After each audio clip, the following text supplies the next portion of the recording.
नमस्कार दोस्तों, स्वागत है आपका मोटिवेशन राकेश के YouTube चैनल पर। मेरे सभी प्यारे दोस्तों को जय श्री कृष्णा। तेनाली रामा की कहानी, तेनाली राम का न्याय। सालों पहले कृष्णदेव राय दक्षिण भारत के जाने माने विजयनगर राज्य में राज किया करते थे। उनके साम्राज्य में हर कोई खुश था। अक्सर सम्राट कृष्णदेव अपनी प्रजा के हित में फैसले लेने के लिए बुद्धिमान तेनालीराम की राय लिया करते थे। तेनालीराम का दिमाग इतना तेज था कि वो हर मुसीबत का पल भर में समाधान निकाल लेते थे। एक दिन राजा कृष्णदेव के दरबार में एक व्यक्ति रोते हुए आया। उसने कहा, महाराज, मैं नामदेव पास की ही हवेली में काम करता हूँ। मेरे मालिक ने मेरे साथ धोखा किया है।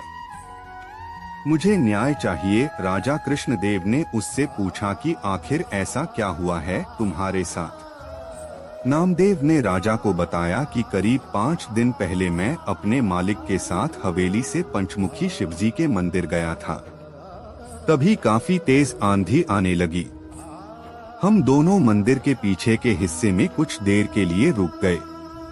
तभी मेरी नजर एक मखमली लाल रंग के कपड़े पर पड़ी।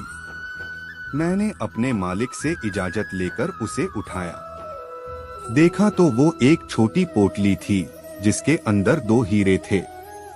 महाराज, वो हीरे मंदिर के पीछे वाले हिस्से में गिरे हुए थे, इसलिए कायदे से वो राज्य की संपत्ति थे। लेकिन मेरे मालिक की नियत हीरे देखकर खराब हो गई थी।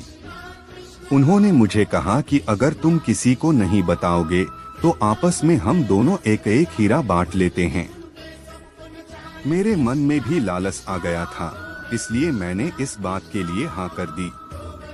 हवेली पहुंचते ही मैंने जब मालिक से अपना हीरा मांगा तो उन्होंने उसे देने से मना कर दिया। मैंने सोच रखा था कि हीरा मिलते ही उसे बेचकर मैं नौकरी छोड़कर खुद का कुछ काम शुरू करूंगा, क्योंकि मालिक का रवैया मेरी तरफ अच्छा नहीं था।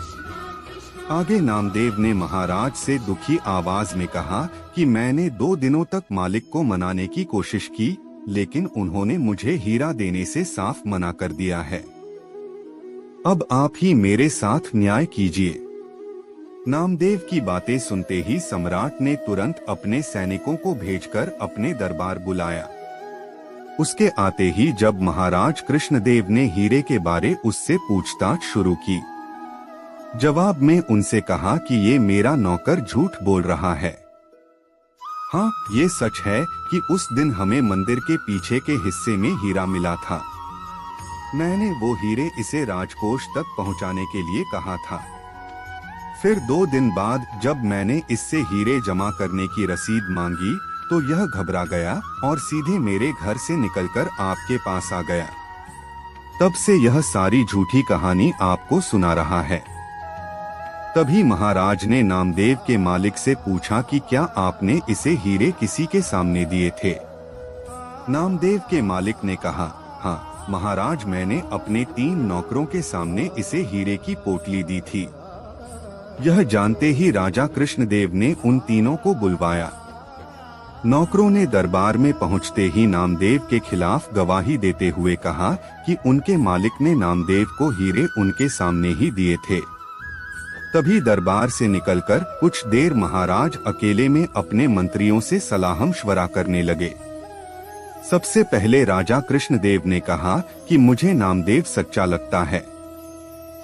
उनके अन्य मंत्रियों ने कहा कि महाराज, हम उन गवाहों को नजरअंदाज नहीं कर सकते हैं। फिर राजा कृष्णदेव ने तेनालीराम की तरफ देखते हुए इशारों में पूछा कि उनका क्या कहना है। मुस्कुराते हुए तेनालीराम ने कहा कि मैं अभी सच और झूठ का पता लगा लूंगा। बस आप लोगों को कुछ देर पर्दे के पीछे बैठना होगा। राजा ने तेनालीराम की बात सुनते ही ठीक वैसा ही किया। दूसरे मंत्री भी राजा को देखते हुए पर्दे के पीछे बैठ गए। अब तेनालीराम ने पहले गवाह को बुलवाया और हीरे के बारे में पूछा। उसने वही पुराना जवाब दिया। फिर तेनालीराम ने कहा कि ये बताओ, वो हीरे कैसे दिखते थे? क्या तुम उनका आकार इस कागज में बनाकर दिखा सकते हो? उस गवाह ने कहा कि वो एक पोटली में थे, इसलिए पता नहीं कि वो कैसे दिखते थे। तेनालीराम ने पहले गवाह को वही रुकने के लिए कहकर दूसरे गवाह को बुलवाया और वही सवाल पूछा। दूसरे गवाह ने कहा, मैंने वो दोनों हीरे देखे थे। फिर उसने कुछ अजीब से चित्र बना दिए।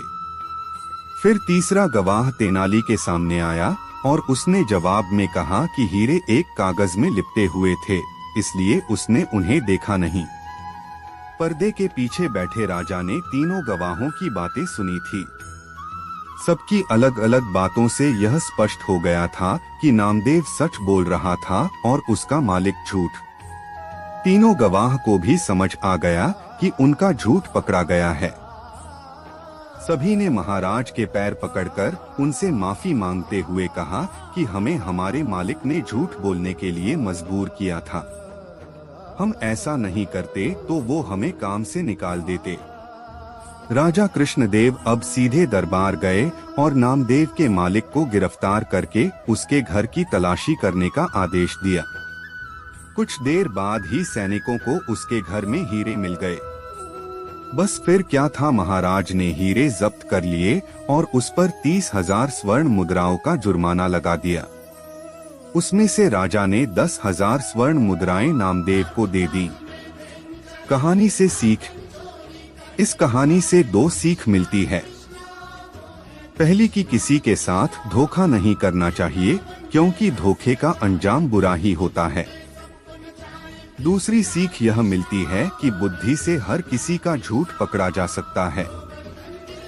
आपसे मेरी प्रार्थना है कि मुझे मोटिवेट करने के लिए वीडियो को लाइक करें, शेयर करें, सब्सक्राइब जरूर करें दोस्तों, और कमेंट में जय श्री राम जरूर लिखें।